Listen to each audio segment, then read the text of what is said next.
Resituated. Hey, everybody. How's it going? So it's got a light turnout tonight for the pre-show of Showing of Moon. It's about 10 minutes till 7, so we're just going to go ahead and start chatting now. We have a special guest. We have one special guest, but we have a very special guest because normally he's not able to make it. But with it being Christmas holidays, our school teacher friend, who's also a fellow professional game designer, Fred Poutre of Cloven Fruit Games. Among other things, Fred is one of the high mucky mucks for the Colorado Game Designers Guild. Did I say that right? Yes, but I'm not a mucky muck. You're totally a mucky muck. He's an officer. I'm not an officer. He's like an officer. You're totally... I'm a pseudo-officer. As far as most of the world's interactions with the Colorado Game Designers Guild is concerned, you're a high mucky muck because you're one of the biggest and most well-known faces they have. He's also a very humble man. I have Mike. Mike Fitzgerald does. Mike Fitzgerald, yeah, he's an old guy. He actually also invited me to join. He really wants me to start coming to meetings as well. I was a guest with him at Grand Con in Michigan, as a matter of fact. Oh, yeah. So tonight's movie, I should also say, I am one of your hosts, Sean. Every role-playing game should be like an action-adventure movie. Patrick Fannon, our resident Ross, should have been a movie critic, Watson, and over in the corner, who you cannot see because she's over there working, but Carinn, it's still too damn loud, Seabolt. But here's the thing, it's been the holidays. And we all decided that it would be really cool to watch this movie. Ross, unfortunately, has had a lot on his plate, a whole lot, and did not get a chance to do a whole lot of research. So, just any thoughts at all? Well, it is probably the first time we see Sam Rockwell really deliver a great dramatic performance as the lead. Of course, I was introduced to him through Galaxy Quest. I think a lot of people were. I was about to say, that's the one major role I know him. I've seen him do bits and parts. He always does really weird, quirky characters. Usually villains. Often villains, but sometimes just like the sidekick or weirdo character as well, although he did play secondary villain in a couple of the Iron Man movies. Well, this is a Sony Pictures classic stone, which is kind of where a lot of indies go. Right. It's not like a major release. But I remember when this came out in 2009, there was a lot of buzz around, Sam Rockwell really knocking it out of the park as a dramatic role. Right, yeah, and I'm really looking forward to it for that reason. What brought this on, this all started because, Sean wanted to watch movies, so I still am right now kind of holding on to the reins of I get to pick.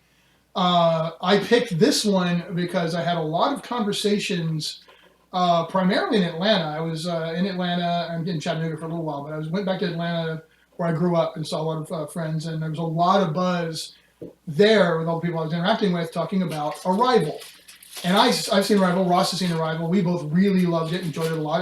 Another Evil Beagle Movie Club regular, Scott Crossan, he was with us on that one, and we all just absolutely adored it and thought it was a beautiful, important science fiction movie, and repeatedly people kept comparing Arrival to Moon in terms of importance and in terms of how awesome and special it was.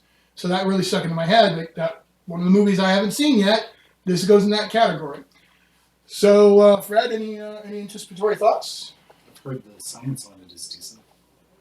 Well, there you go. No big major. You watch a really great movie, the plot's great, the acting is magnificent, and they have one major thing where they mess up the science, and all the geeks out there are going, but no! And it can really kind of ruin the movie. And I've heard nothing bad. I've heard a couple of compliments on this one. So. Excellent. All right, well, I look forward to it. I, for the most part, tend to be an easier mark than most people where science is concerned, but I'm surrounded by science geek friends, so I always hear about it when the science is bad. But I'm starting to get a little more sensitive to it myself as I've become more involved in reading some more serious science fiction and stuff that pays attention to the science. So I'm pretty sure I'm going to be in a place to that. And I just recently read, haven't seen the movie yet, but I read The Martian. Oh, nice. And one of the things I was really blown away by was a sense of the believability of the reality of that science, because I know Andy Weir seriously researched that. So it does seem to be a thing that more and more people care about. In the days of Neil deGrasse Tyson being a popular figure, I think we start to pay more attention. Well, let me chime in on this. I think it has to do with genre. Okay? Like, we all watch space opera, for example, Star Wars, and nobody cares that TIE fighters make this awesome wah sound in space because it's space opera. Right. This Actually, is, that bugs me.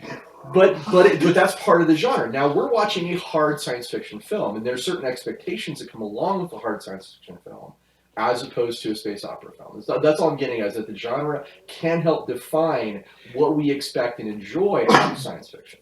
Well, and some people approach this thinking, oh, it's a good drama, and some people approach this thinking it's a good sci-fi. So Yeah, you can when look at it the same applies film to different either, ways. But the best science fiction is dramatic. The best Yeah. science fiction pushes those drama buttons, I think. yeah, but some people are watching this because they want the drama. Some Right. people are watching this because they want the sci-fi. And if you get both people coming to the table there, you got to probably cover the sci-fi pretty well because It's also half your Depending on the audience- genre. What's also interesting is that Kevin Spacey apparently does some serious voice work. And Yes. So, and I always love Kevin Spacey and just about him. And that's another one of those who can read the phone book. Let's see the And computer. I enjoy it. Yeah, I think he plays a computer. Spoilers. They had it on the trailers. I have not seen this movie. I've seen trailers. All right, so There's only 2 characters. Vigilant Computer Gertie, I think, is who Spacey probably voices. We'll see. Yes. All right, so folks, we're going to go ahead and sign off for now. The movie will start here in another 5 minutes, and we'll see you on the other side for some top down. We'll find out if Fred was pleased with the science fiction. We'll see if Ross was pleased with it being a well done movie, and we'll just see if I had fun, and we'll see if Carinn thought it was too loud. Okay, see you on the post show. On the dark side of the moon. Ah!